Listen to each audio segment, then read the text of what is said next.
So coming up this weekend is going to be the first pay-per-view card of the year in UFC 311 Makhachev versus Tsarukyan 2, and this is a card I'm actually really looking forward to for multiple reasons, and I actually think that this is a card which I think I can start the year off quite well with in the picks, because I'll be honest, in the first card of the year, I did get quite a few fights wrong. I did go 8-6, so hopefully we can rebound from there and really take over at UFC 311, which does have a lot of fights on there that I'm very confident in, and I will be putting in parlays myself. I already have put in parlays myself, and I have intentions of placing prop bets on these fighters as well when they do come out throughout the week. So there's quite a few options here for UFC 311. I'm looking forward to it. If you do want to get some more insight as well on this card, as well as other regional cards that are going to be happening this week, feel free to sign up to the We Want Picks premium membership service on the WeWantPicks.com website. Angelo's safety parlay did win just last weekend, which was quite good. I tailed that, put $100 on it, and it come through, so shout out to Angelo for that. And then, of course, you do get access to a lot of other things as well. Sign up using my code ARTEM, 10% off your first membership there. And also, of course, we do now have a new member on the We Want Picks team, Bet Sam, who is also from New Zealand, so that's quite cool. Now, let's get into the card. The first fight on the Tapology order, and I do want to say there is a pretty good chance that this is likely not the final order, but because this is a short notice replacement matchup that was just announced recently, Bogdan Guskov versus Billy Elekana is the first fight I'm going to talk about here. Billy Elekana, of course, coming in now and on about a week's notice, now that Johnny Walker announced that he has pulled out of the fight. And Billy Elekana, I would say he should be able to make the weight pretty easily. He does seem to be a pretty small light heavyweight. Now, he was a middleweight in the past, but I believe it was one of these fights that he had for the LFA where he missed weight by about 6 pounds. I think it was this matchup here against Coleman Scribner.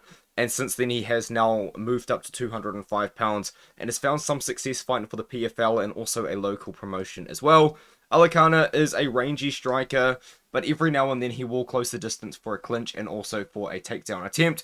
I think that to beat Bogdan Guskov, you need to be a very pressure-forward fighter, or be a wrestler, or just be someone that can survive the first round against him, because let's be honest, Bogdan Guskov, if he's going to win a fight, it's very likely going to be in the first round. Guskov isn't really the most technical guy.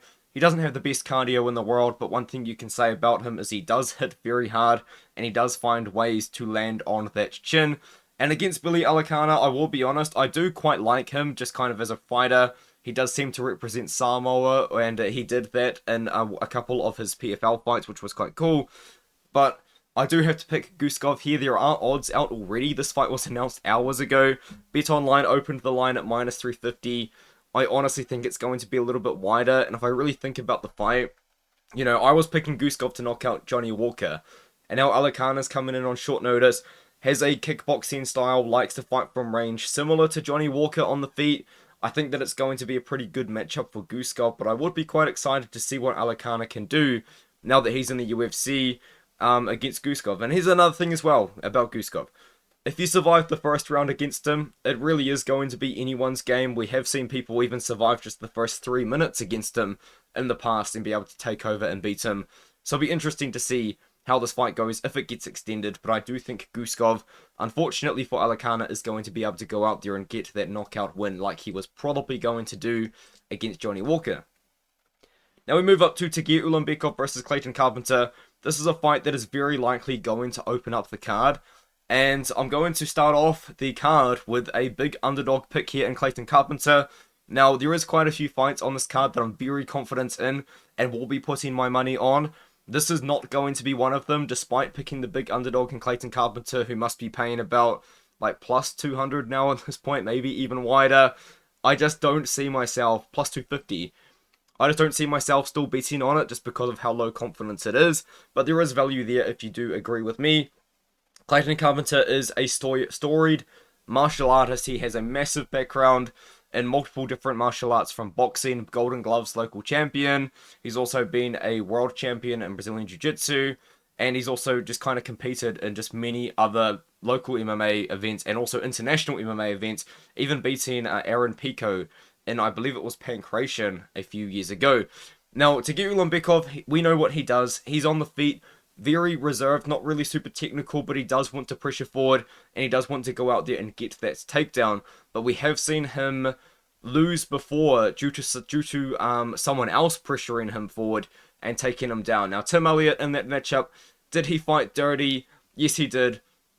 But in the end, ultimately, he was just kind of out-pressured by Elliott, and Elliott just kind of took over the first couple of rounds there, had a good third round, but ultimately the way that you can beat Ulanbekov, the blueprint's been set, pressure him forward, take him down, and I think that Clayton Carpenter's boxing is good enough to actually be better on the inside against Ulanbekov to the point where he can be pressuring forward, moving forward, throwing those boxing combinations, and then getting his own takedowns against Ulanbekov where his grappling, his pure BJJ, is really, really solid. So I do like Carpenter in this one here. He's going to have to be a little bit careful of Ulanbekov, who is a massive guy for 125 pounds.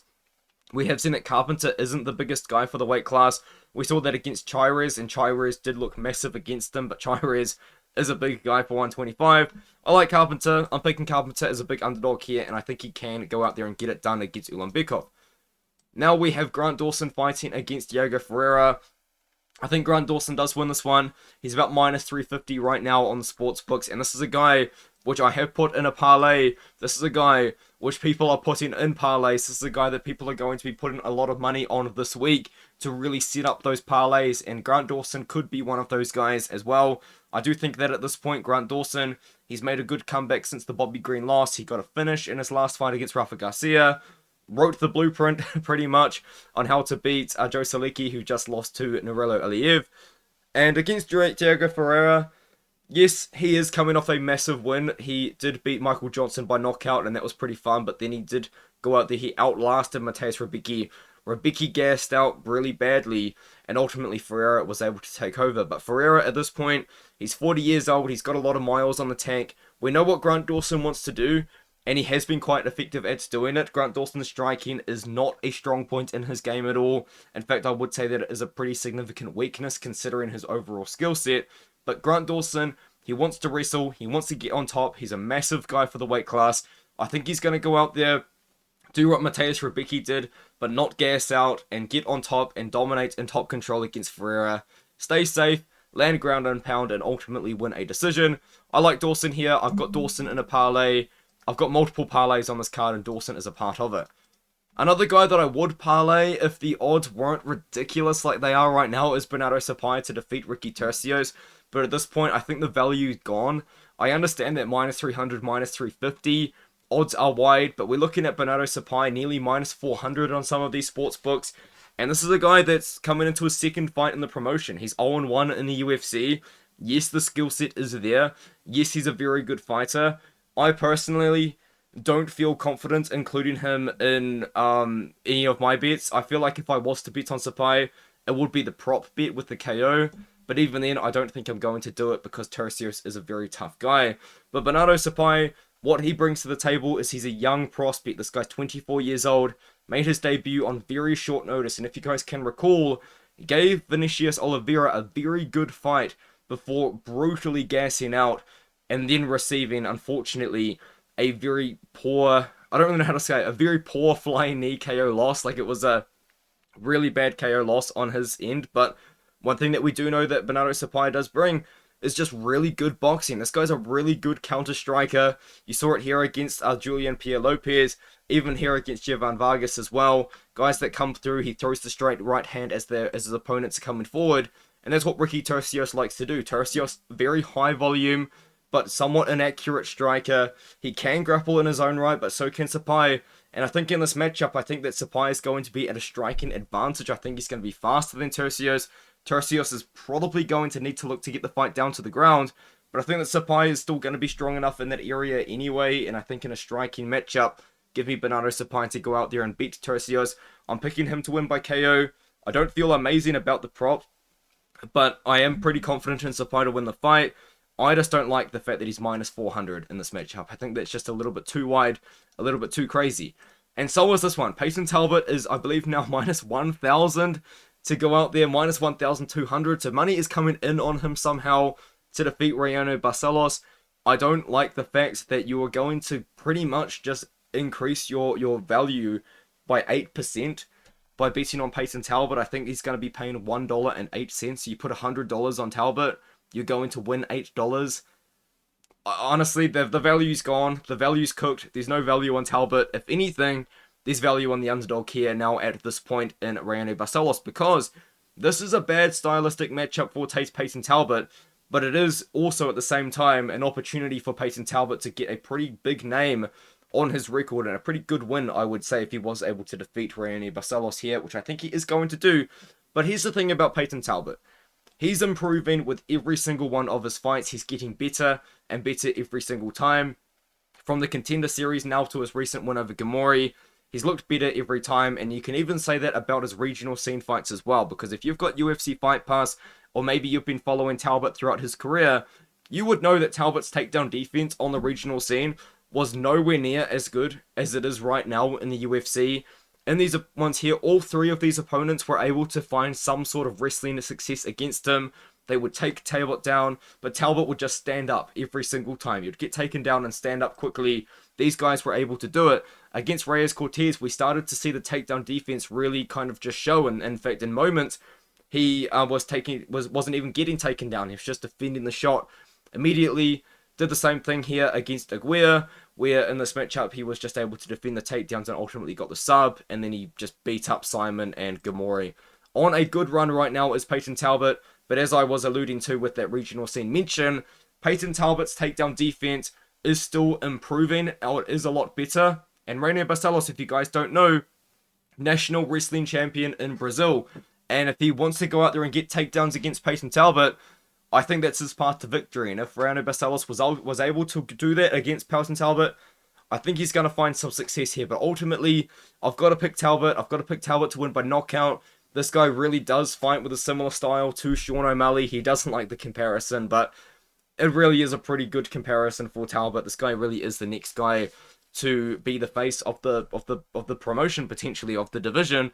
He's been doing promo videos with Tony Hawk. Like, that's how much the UFC believes in this guy, because he's a skateboarder as well. I like Talbot. I think Talbot wins by KO, but ultimately Barcelos is going to be a tough guy. And if you're looking at the money line for Barcelos, plus 750, you put $10 on Reinier Barcelos. If he wins, you're going to get 85 back. So, I mean, I feel like at this point, that's where the value is, but I still just don't think Barcelos wins. I think Talbot is a confident pick of mine. Don't put him in the parlays. It's not worth it. You're getting no value out of it. Now, Zach Reese fights against Rodriguez Dumas. Zach Reese is one of my confident picks in this one here. Zach Reese is a guy that has showcased so far a pretty solid amount of skill. Now, unfortunately, he did lose his UFC debut by Slam KO in that back-to-back Slam KO lost card, which was quite awesome, to Cody Brundage. He had an armbar locked up or some sort of submission off his back, and he got slammed and knocked out.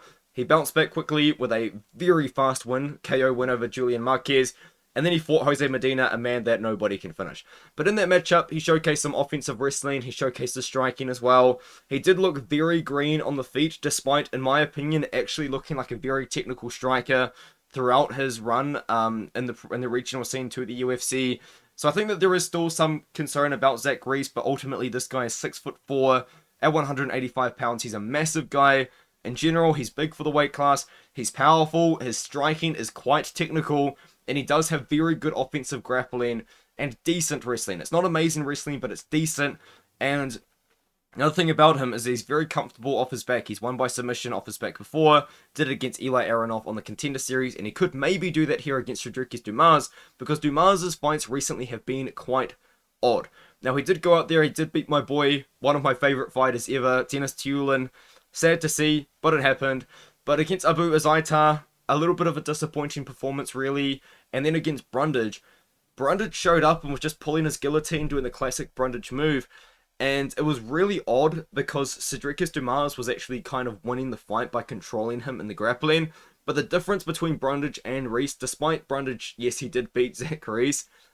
Despite that, Zach Reese, if you get on the ground with him, he's throwing up arm bars. He's going to be throwing up triangles. He's doing things in the grappling that people at 185 pounds don't typically do. We don't really see guys with very slick submission grappling at 185 pounds that often. Now, I know you could point at Andre Muniz, Paul Craig.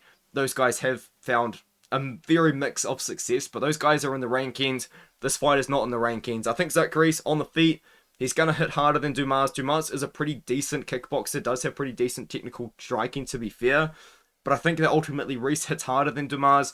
Reis has the much bigger grappling advantage in this matchup as well, I would say. In fact, I would say if this fight got down to the ground, I think Reis can lock up a submission kind of from any position, whether he's on top, taking the back for a rear naked choke, or if he's on bottom trying to throw up an armbar like he did against Eli Aronov as well. Something along those lines. I do like Zach Reis in this matchup. I like him to win by finish. The more I think about it, the more I actually like him to win by submission. But there is a pretty real chance that Reis is just going to go out there and land big shots like he did against Marquez. Reis is a guy that I believe I have in parlays. I'm 99% sure I do. Minus 260 right now. Odds are kind of sitting about there. I don't mind Reis there, but I think that Reis's props are going to be the ones that you take. But the KO prop and the submission prop might be a little bit juiced, just given that I'm pretty confident his inside the distance line is going to be very similar to his just his money line in general. But I do like Reis in this matchup. He is my pick, and I am going to be putting him in parlays myself. This is a fight I'm not betting on. It's Karol Rosa versus Ailin Perez. Once again, picking an underdog in this matchup, but not going to be putting any of my own money on it. Let's have a look at the odds. Ailin Perez is plus 155. Karol Rosa is minus 180. Now, I think the way that Karol Rosa wins this fight is in the striking. Ailin Perez striking, I believe, has been getting showcased to not be at a very high level, kind of to the point where if she can't get the takedowns, I don't think Ailin Perez is going to be able to go out there and win a fight on the feet. I feel like if this is a 3-round striking matchup, 15 minutes on the feet with Karol Rosa is going to beat Ailin Perez more times out of 10, obviously. And Karol Rosa has that Muay Thai base. Karol Rosa comes forward, very pressure heavy style, throws a lot of knees in the clinch, throws a lot of punches to close the distance to get into the clinch. But that's going to favor Perez, in my opinion. Perez shoots like 10 takedowns every 15 minutes. Her takedown offense is ridiculous, and she does have the cardio to keep it going somehow. So I don't really worry too much about the cardio of Ailin Perez. Now, I do think that in this matchup against Karol Rosa, Rosa does have some of the much better takedown defense than any of the opponents Perez has recently fought. Because if you do look at it, Perez, I will be honest, she has fought a lot of very favorable matchups recently. Darius Linziakova is a striker that has been quite well known for having absolutely no grappling at all, which is why I picked her to win by sub. It seems like quite a few of you guys tailed that and found success based on the comments of my early prediction, so shout out to you guys for doing that. Jocelyn Edwards, what's her biggest weakness been in her entire UFC career? Takedown defense. Lucy Pudilova, just not good enough to be in the UFC. Ashley Evans-Smith, same story, was coming off a big layoff. I think in this one here, Karol Rosa is the best opponent Perez has ever fought, I am aware.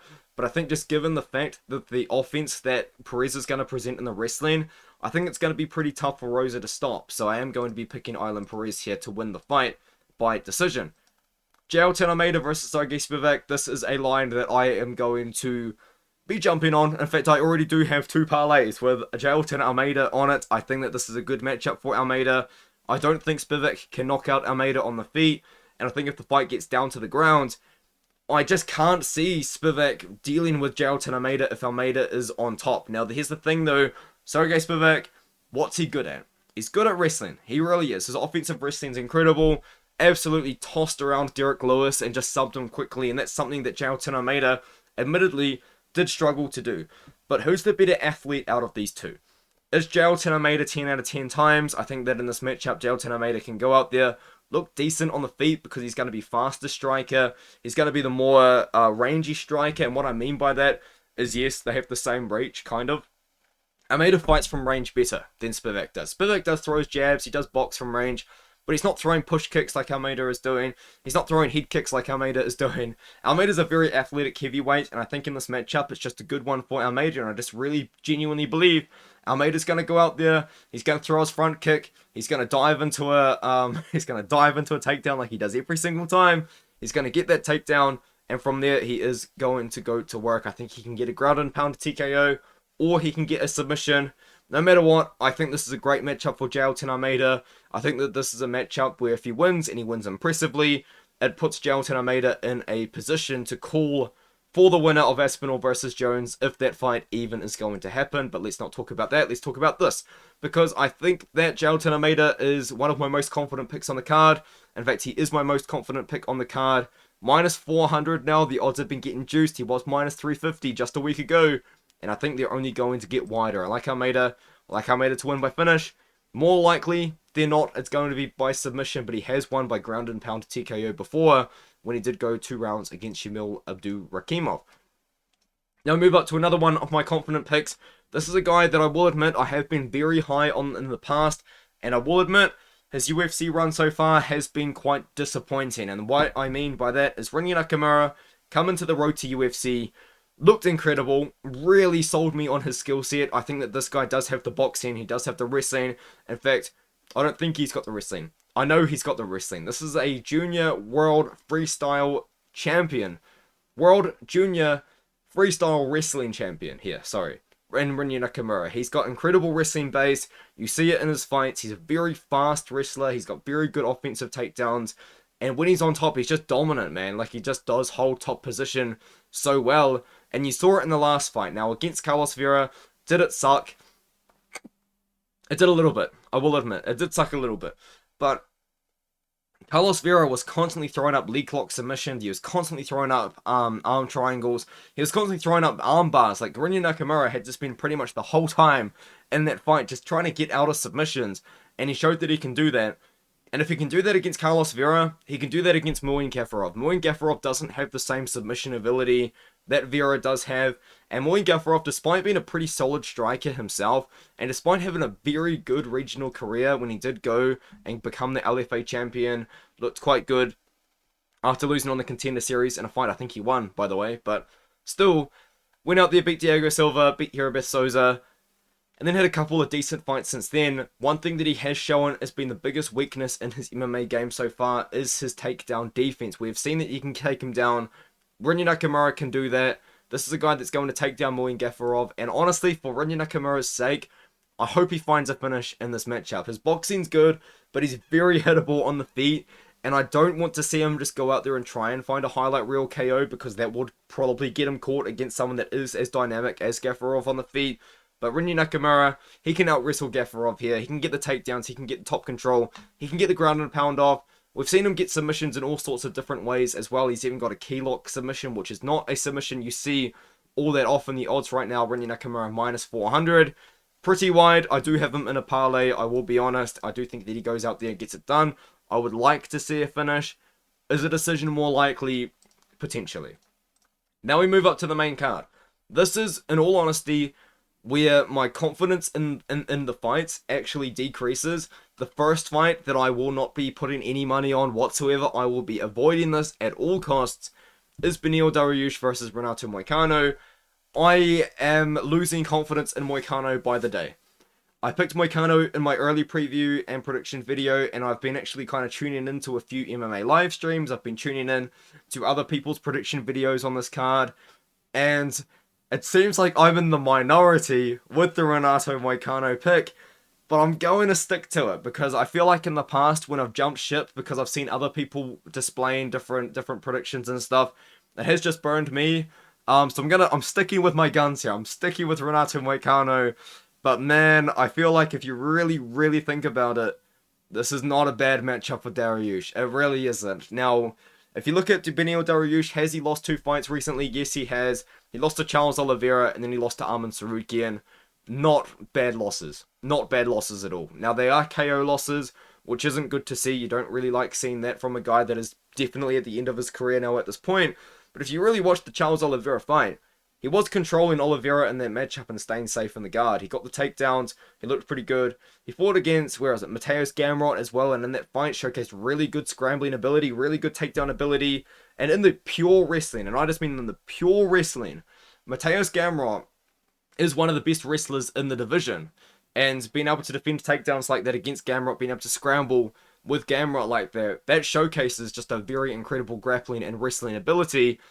And Renato Moicano, I'll be honest, hasn't really showcased that same skill set as someone like Gamrot has shown, and also Dariush has throughout his entire career.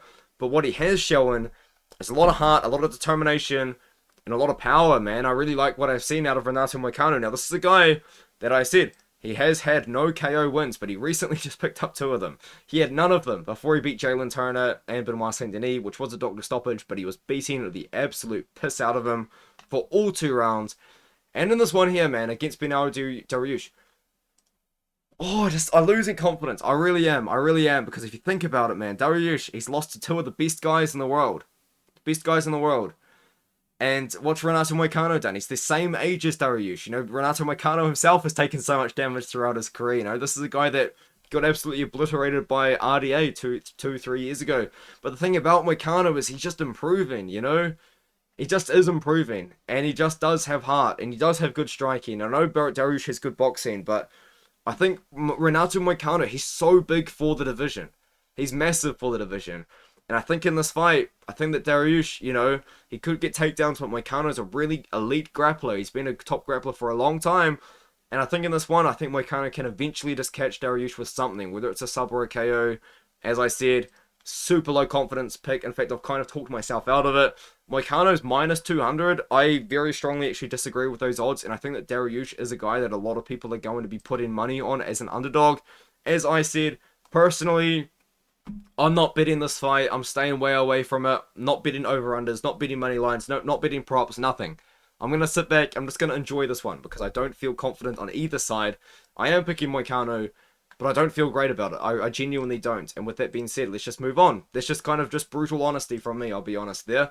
Now we move up to Kevin Holland versus Reinier. And in this one here, this fight was booked. And the first thing I thought was, wow, what a great matchup for Kevin Holland. And it's quite funny because a lot of people saw this matchup get booked and they thought, wow, what a great matchup for Reinier. And I want to talk about this fight because I am still sticking with my initial pick, with my guns, with my gut, and picking Kevin Holland in this fight. And if you really think about it, it's not a good matchup for Kevin Holland, is it? But it's not a good matchup for Reinier either. It's just a bad stylistic matchup for both of these guys. It's grappler versus striker, the classic matchup. And if you think about it, Kevin Holland throughout his entire career, what has Kevin Holland struggled with the most? It's always been his takedown defense.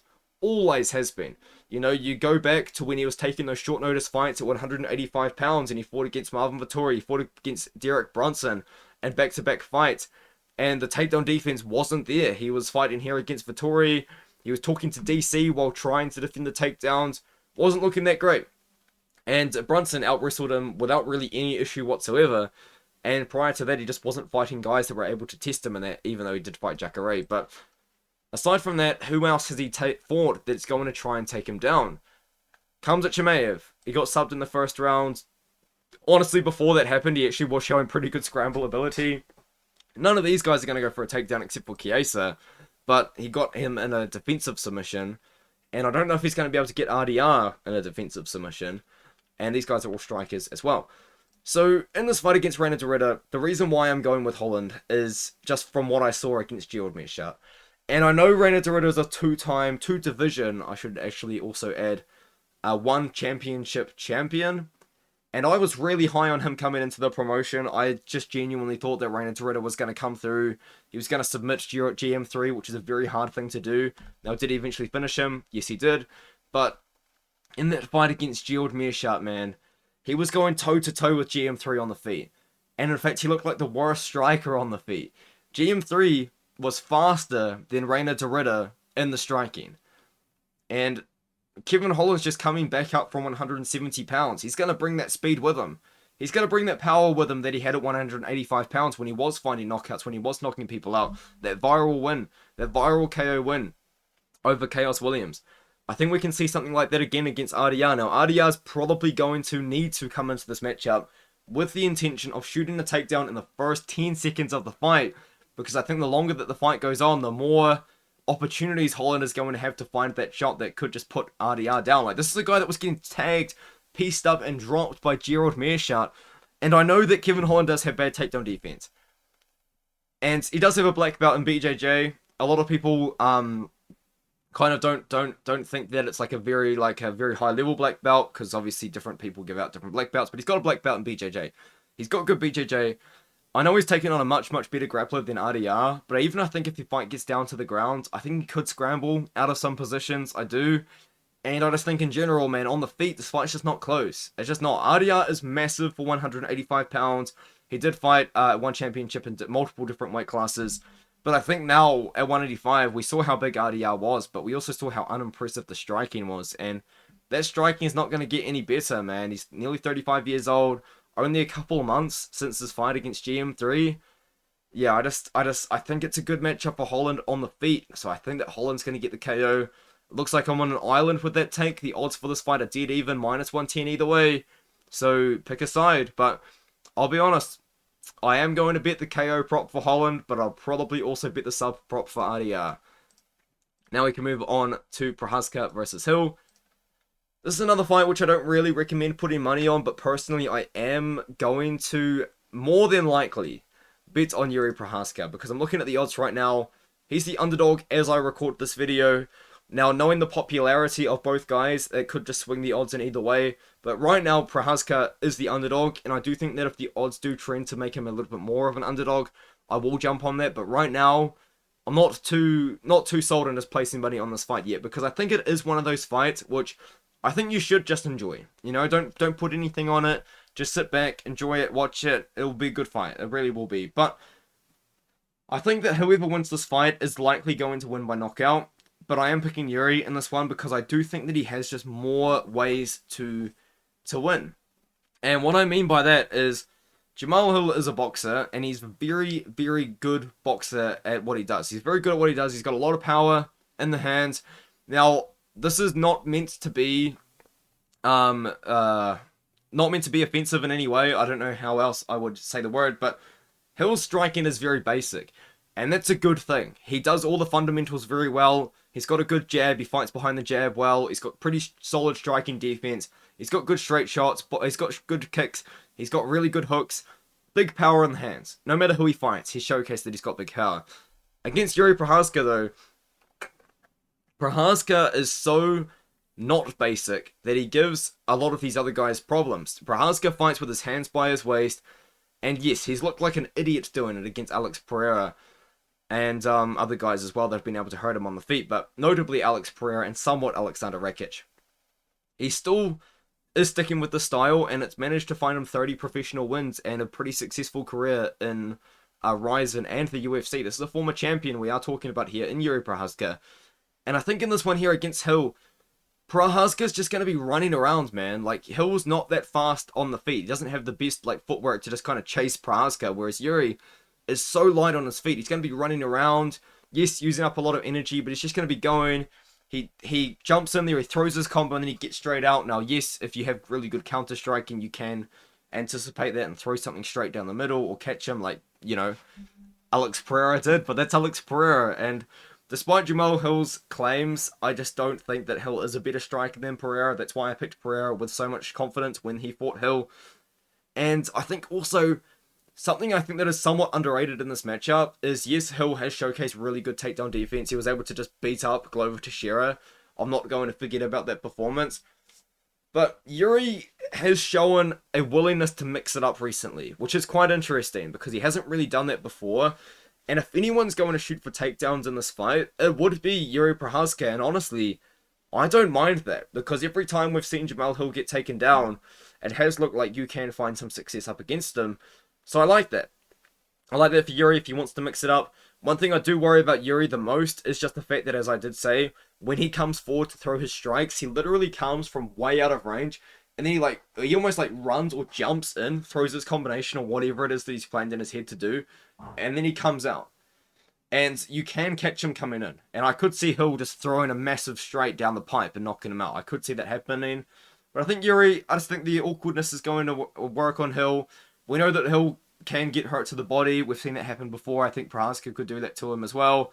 He could get the takedowns. Jiri could, and yeah, I just like Jiri in the matchup, man. I'll be honest, I don't really know how to describe it aside from that. I just think it's a good matchup for Jiri Prochazka. The slight underdog right now.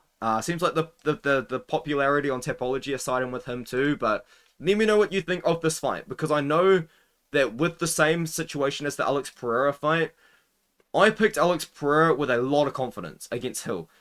And there are so many people that were picking Jamahal Hill. So I think there's going to be the same situation here. Now, I am not confident in Jiri Prochazka just go out there and win this matchup. But I will say, I do really like his chances. And I know that there will be people out there that are really confident in Hill. So if you're one of those people, just let me know in the comments below. And maybe we can see what we agree or disagree on in this fight. Now, speaking of this one, this is the co-main event. This is Merab Dvalishvili defending his title now against Umar Nurmagomedov.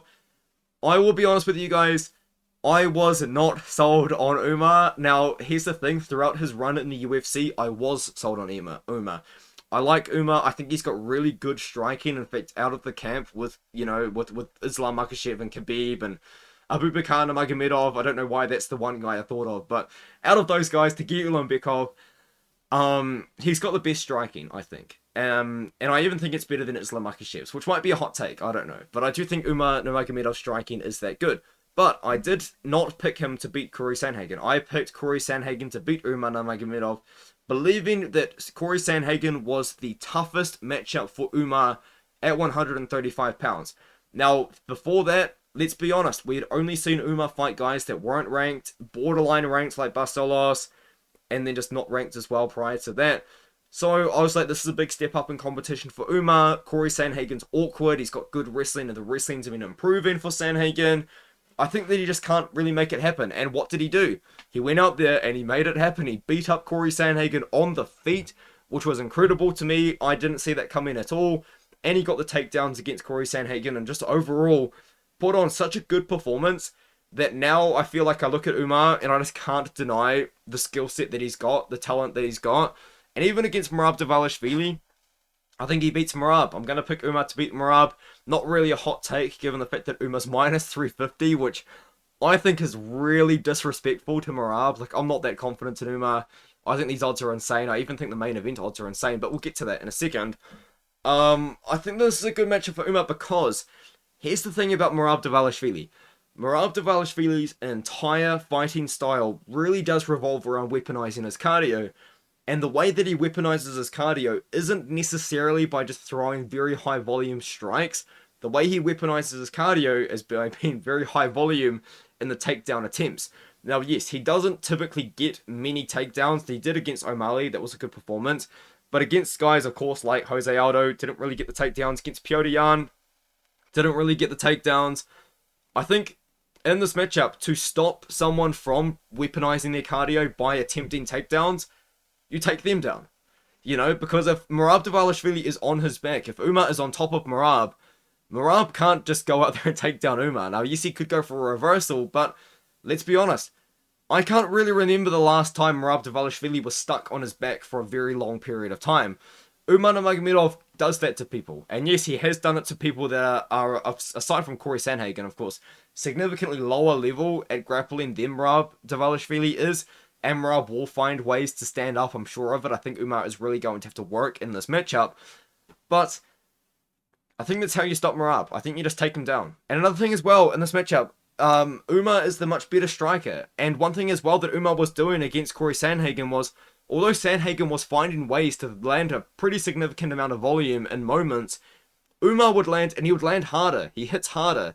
He hit harder than Sandhagen. Now, he doesn't really just have any knockout wins aside from the Renato Barcelos win. A lot of the wins have just been the one Barcelos win and something else. But if you look at it, Umar was hitting him very hard. Corey Sandhagen very hard. And I think he can land hard against Merab as well. I think you could maybe even knock out Merab Dvalishvili. We have seen Merab finished before. We've seen him beaten before. But to be fair, since then, he's just gone on an absolute tear. One of the very underrated runs. And I think that in this matchup, I think we're going to see Umar Nurmagomedov be the better striker and just be so strong in the wrestling that I think that he can go out there and get the takedowns. Now, when I say that, it does sound like it should be a bit one-sided, but it just doesn't work like that. Merab is always going to find ways to get the fight back up to the feet or defend the takedown outright and try and get his own.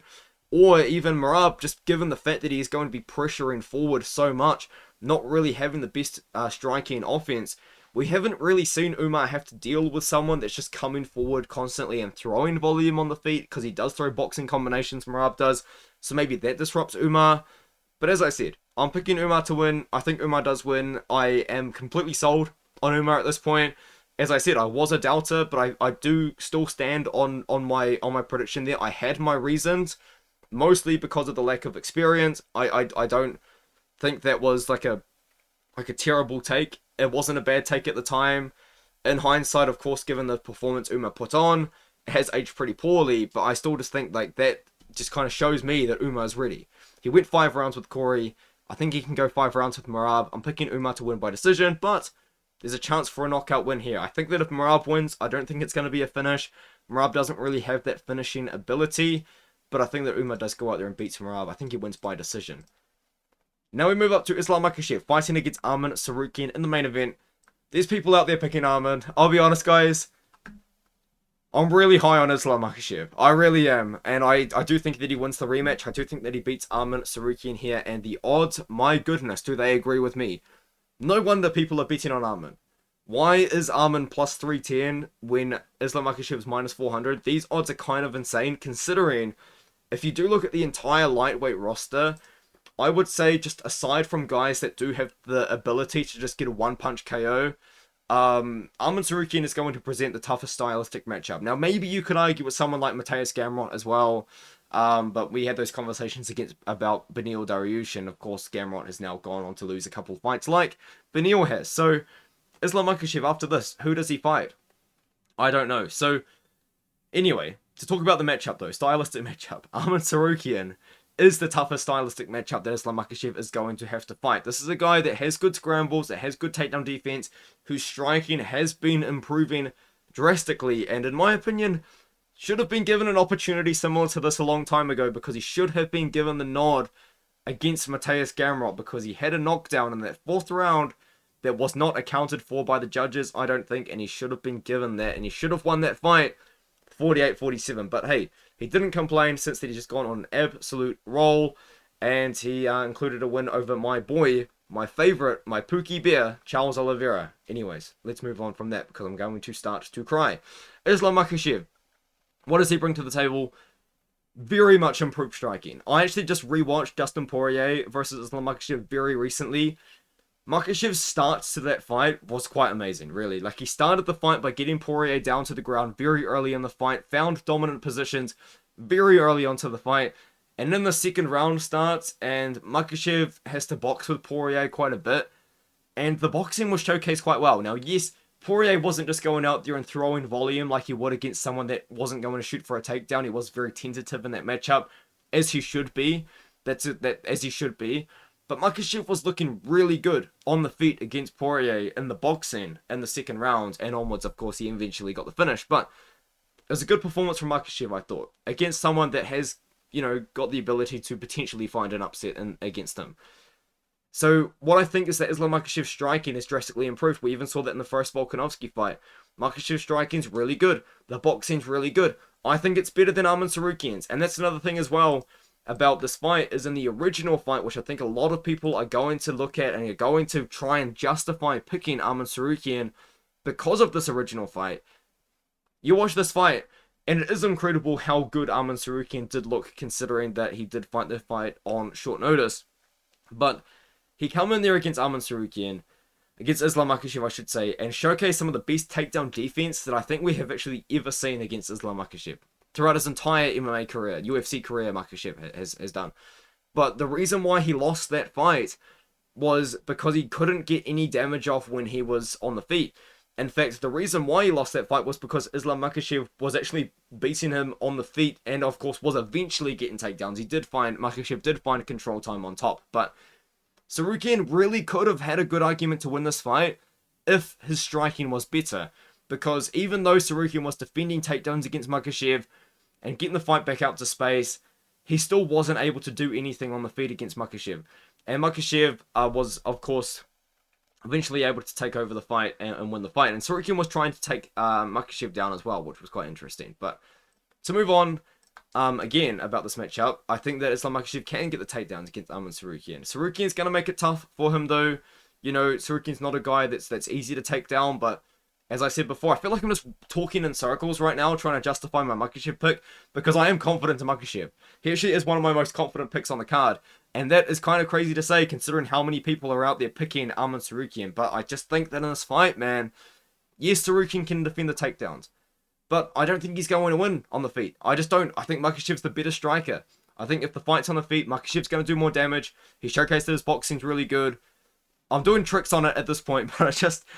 As someone that picked Charles Oliveira to defeat Makhachev and then spent a very long time coping about that loss, Makhachev's good. You just got to justify it. Makhachev's good. I think he's too good for Tsarukyan. I think he's good on the feet. I think he can defend the takedowns. I'm willing to get proven wrong, and if I'll be honest, if Makhachev won, I think it would be a lot better for the division, because if Makhachev beats Tsarukyan, who does he fight next? He's already beaten everyone.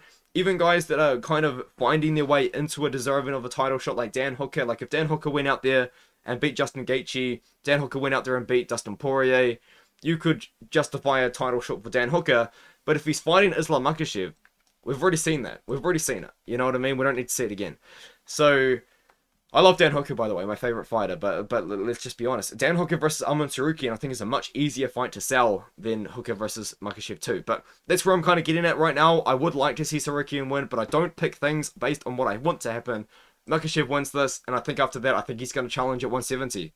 I don't know who else he fights. The guys that would give him a trouble are coming off a loss. Genuinely might have to be Moicano if he beats Dariush, honestly. With that being said though, let me know what you think in the comments below. I do apologise that main event breakdown was a bit poor, but I feel like I got my point across. I'm picking Makhachev to win by decision. He might even get a knockout, honestly. But yeah, let me know what you think. I think this is a card which we can make millions on. I also think as well on this card, I am considering a stream on this one, but I'm not 100% sure if I'm going to, because it does depend on a couple of things. My flatmates might move in, and if they do, then I won't. But also, like, maybe Jacob from We Want Picks goes live, and in that case I won't. But this card, I'm going to be putting money on this one. I'm looking forward to it. Let me know what you think in the comments below. See you guys in the next one.